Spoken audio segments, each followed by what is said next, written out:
So my name's James Stokes. I'm the Managing Director here at Glenorchy Air. I'm also the training manager or training captain for the airline. So Glenorchy Air was founded back in 1992 up at the small town of Glenorchy at the head of Lake Wakatipu here in New Zealand. Back then there was no sealed road or anything up to the head of the lake.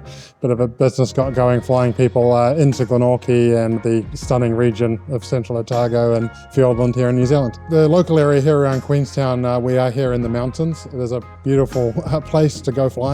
And probably the biggest concentration of commercial general aviation is here in the Southern Lakes. My name is Michael Rutherford. I'm the safety manager here at Glenorchy Air, one of the senior pilots. I also am the most experienced turbine pilot here. My name's Joseph Perkins. I'm one of the newer pilots here at Glenorchy Air. I started on my private pilot's license while I was still in the boarding house at high school. I was in Tomahawks then, so I've gone from planes worth $50,000 to planes worth 5 million New Zealand dollars plus, which is pretty cool.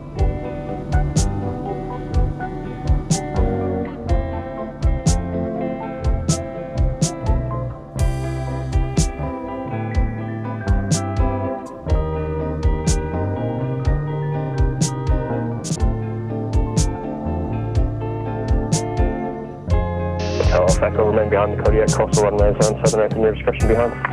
Behind the Kodiak, clear to cross the west, and minus 6 behind that, figure.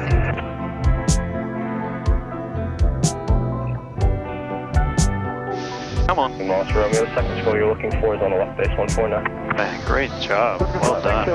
I know my flash this work, even in those conditions by far, but here we are. Welcome back to Queenstown.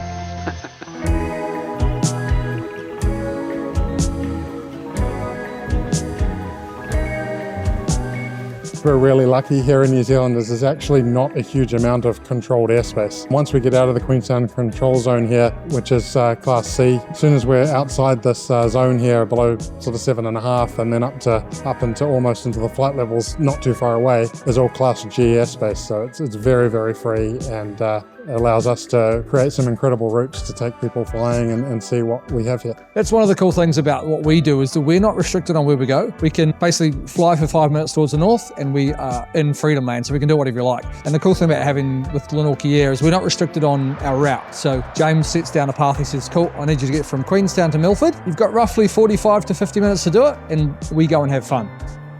To get to Milford, we fly over 3 large mountain ranges. Every single day is different in terms of weather. The clouds doing something, the wind's doing something else. We always needed something between sort of that single engine piston that we have. We had a 206 previously. The new 206s are really just a 4 or 5 seater. And we have the brand caravans, which are 14 seats. We needed something in the middle. I had seen a Kodiak at Oshkosh in 2016. Went and had a bit of a look at one, but sort of didn't get in one or anything like that. Sort of followed the development of the aircraft. It's always been an aircraft I really, really liked. Just did a lot of research, watched a lot of videos, all the magazines that reviewed the aircraft. The big thing that drew us to it was that runway performance compared to the Caravan. So went from a fleet of 4 Airvans and a Cessna 172 to now the 4 turbines with 2 Grand Caravan EXs, the 2 Kodiak 100s, and we still have 1 Airvan in the fleet.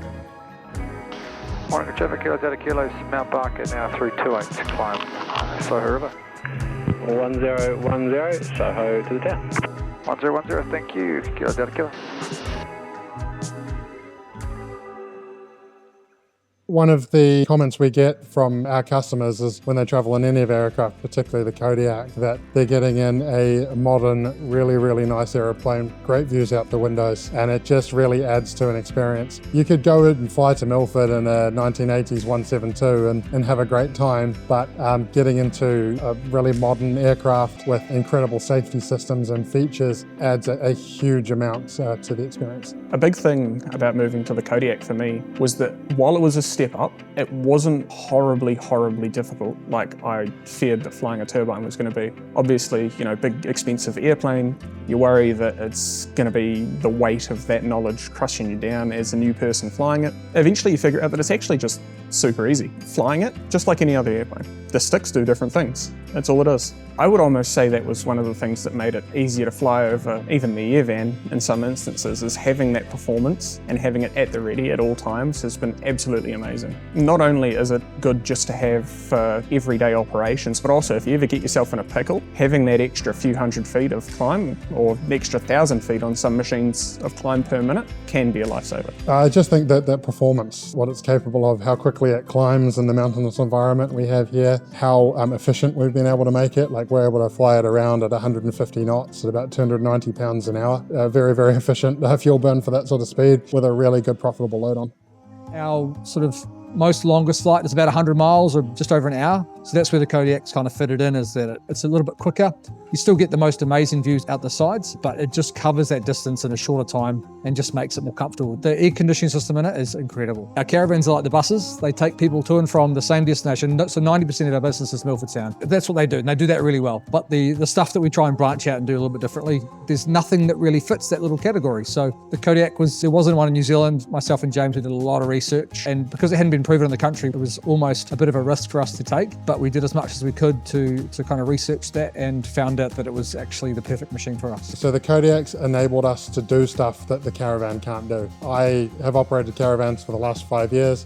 They're a really, really great airplane. I love the Kodiak for what it can do that the Caravan can't. I love the Caravan for what it can do that the Kodiak can't. Very foreign to me at the time. Thought it looked a bit short and fat and a little bit funny, but no, I understand now it's a hell of a machine. The Kodiaks have enabled us to branch out a bit more. We're doing Mount Cook flights, probably most of them now in the Kodiak. Because it's got that faster speed, it carries a good number of people. We're not taking a big aeroplane off a fatter route for a skinnier one. It works really, really well. It's a great charter machine, so sort of 6 passengers, some bags. It can get around the South Island quickly and efficiently without detracting from any other operations. But the big strength of the Kodiak is what it has enabled us to do. We're quite weight limited in the Caravan. We can fill the Kodiak up to maximum all-up weight, and the airstrip is not a problem for us with the Kodiak. It's now my favourite plane I've ever flown. So I've done a lot of time. I've flown short body caravans, flown grand caravans, obviously flown the EX that we have here, so different types, but the Kodiak's just so capable for us. You know, we can fly fully loaded, outclimb the EX, we can fly an empty, you can stop in not very long a distance, so it's a really cool machine. CAA have type accepted the Kodiak in New Zealand, I think in around about 2015, but it is the first Kodiak on the New Zealand register. The importation process, certificate of airworthiness process, wasn't too difficult. Getting it onto our operational specifications for our certificate was a little bit more challenging, but we got through it, and our next machine coming on is going to be a much easier process. From a pilot point of view, every time it's parked on the tarmac in Milford, it's surrounded by other pilots. Everybody loves it. It's different, it looks cool. They see how it performs, they see what it sounds like, how much load we can carry, they see what we use it for. So there's been a lot of interest in terms of it. When we first got it, we had to build up a certain amount of hours to fly it commercially. So basically myself and James, we simply jumped in it and flew around the country. We had to do 10 hours each, I think it was, on top of the South Island, back basically the day each. There was a lot of buzz in the country about it. Glad that I got to be part of that, which is really cool. Safety's definitely, I mean, it's a number one priority in what we do here. We operate in the mountains, we operate VFR, we have some very experienced pilots, and we have some pilots that come to us with a commercial pilot's license. They start flying the GA8 behind me here, then they're moving into the Kodiak. It is a very easy machine for them to transition into. Extra automation allows us to have much better situational awareness, what's going on around us, which makes it easier for some of those pilots. But certainly moving through to the turbine fleet has been transformative in terms of the customers we're able to attract, just a much higher end product that we're able to provide.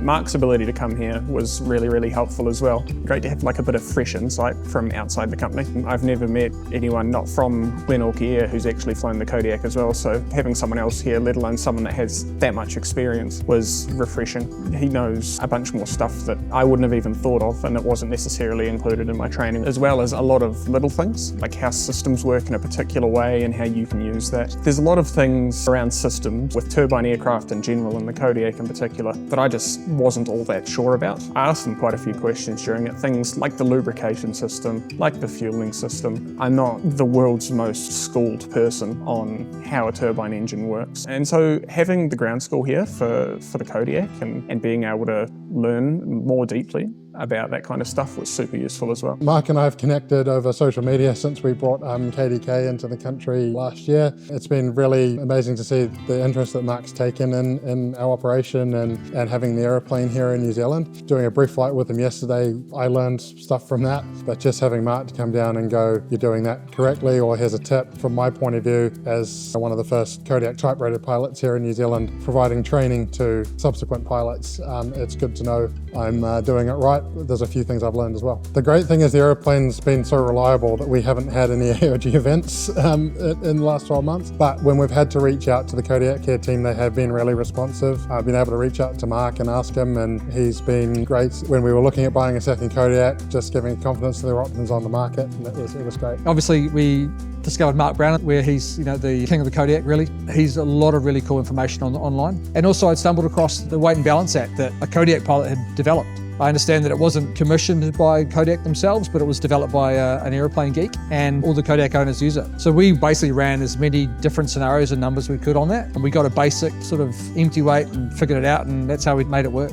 Mark was certainly helpful in providing a bit of experience. He helped sort of moving it around for us in there, and we used our broker here in New Zealand to bring the aircraft in. It was actually really easy for us to do. So simply bring it in, get it a certificate of airworthiness, get it on the op spec, and we can operate it. It was pretty seamless for us. We pride ourselves on being an innovative company. We're always looking at new routes, new opportunities for the aircraft, and by having a bit of diversity in the fleet, we're able to explore those options. So we operate the most modern fleet of light aircraft of any general aviation operator in New Zealand. Our Caravans and Kodiaks are all 5 years old or younger. Every customer that flies with us has a window seat. We have one of the more experienced teams on the airfield as well, so just providing a really good experience. You look at TripAdvisor activities in Queenstown, we're number 1 at the moment. That's a title we work pretty hard to defend, so you're getting the best possible service out of Glenorchy Air. There's only a couple places up in the North Island you can really fly, and the South Island this is the mecca. This is the place that people want to be. This is the epitome of GA in New Zealand. For us, I've done the trip